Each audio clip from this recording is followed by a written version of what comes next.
Hello, you beautiful legends, and welcome to Blunt Force Healing Podcast. This is episode number 789, and it will be a short update about our day, another day here in Tenerife North. We are not far from La Orotava, where the villa is, the house that we rented out, and the day that I will be talking about was one of the first of the days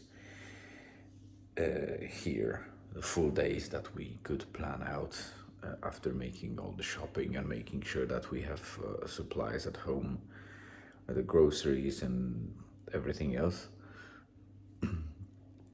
So as we enjoyed the life in the villa and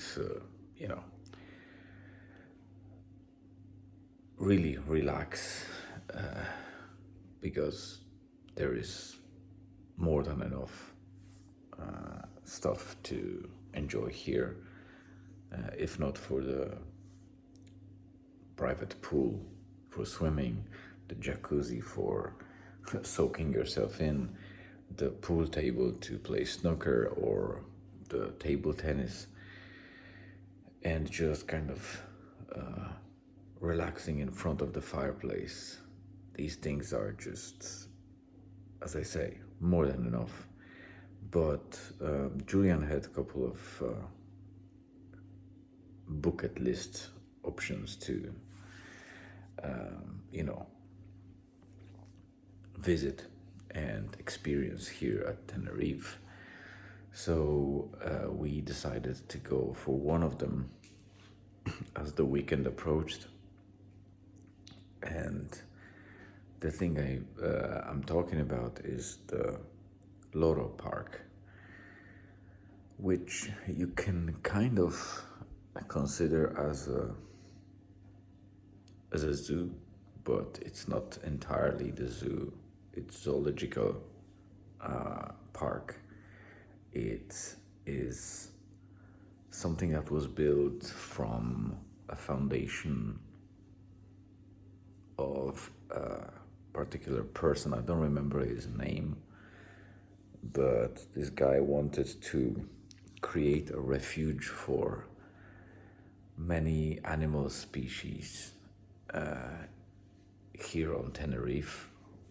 Some of them really endangered species, and in general, he wanted to create foundation and save a lot of animals, as well as provide them with, proper care. And Tenerife is one of those places in the world that are just a perfect setting in terms of climate, not only temperatures, but especially north of Tenerife has just the right amount of sun and rain, as well as no tropical per se weather that could be too wet or too humid or too hot, like just neighboring Sahara and African deserts. So it's just an amazing place in general, those islands together that Canaries created, the archipelago. So he started that idea some time ago. I don't even know too many details. I don't remember what was the whole process and the history, but what we've seen basically is an enormous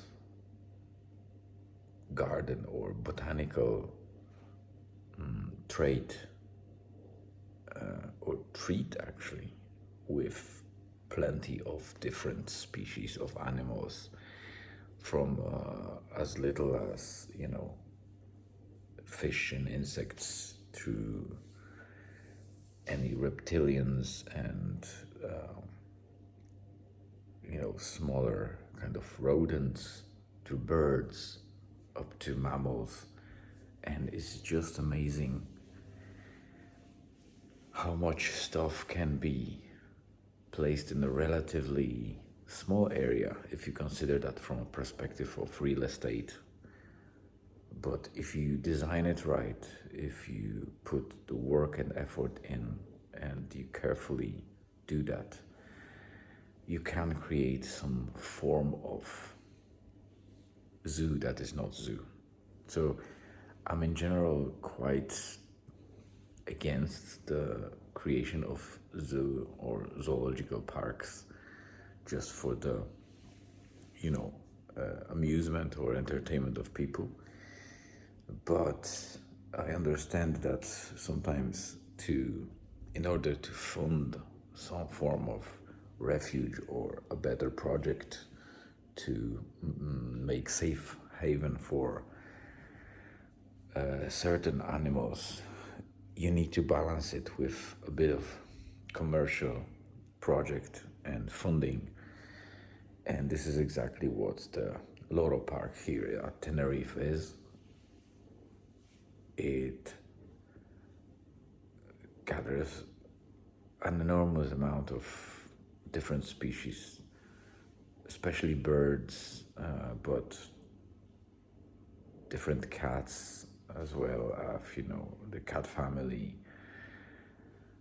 I don't even remember the animals that we saw. There were so many, and there are different areas. There are submarine areas. There are even penguins. So there is a special area that is climatized and secured for penguins to exist properly and function properly. There's like a pool or basin, huge basin for orcas, or the killer whales as you name them. There are sea lions that have amazing set of trainers or coaches, or however you call them, the seal whisperers or sea lions whisperers, that they listen to, and you can see the connection between those animals and the people that mind them, both orcas and sea lions, and also even the maintenance people that work with birds. The birds are just kind of sitting on them while they work, so they really enjoy their companionships and their existence. They coexist very well. So that gives a little bit of reassurance that this project is more than just, an entertainment factor. It certainly is, because you obviously have gift shops or kind of souvenir shops. You have cafes and areas where people can still spend money to fund that project. But also there are proper labs that you can see. Obviously you can't go in. Maybe if you have any excursions you can go in, but in general they are placed in strategic areas, and you can see the hatching lab, the research labs, and a lot of things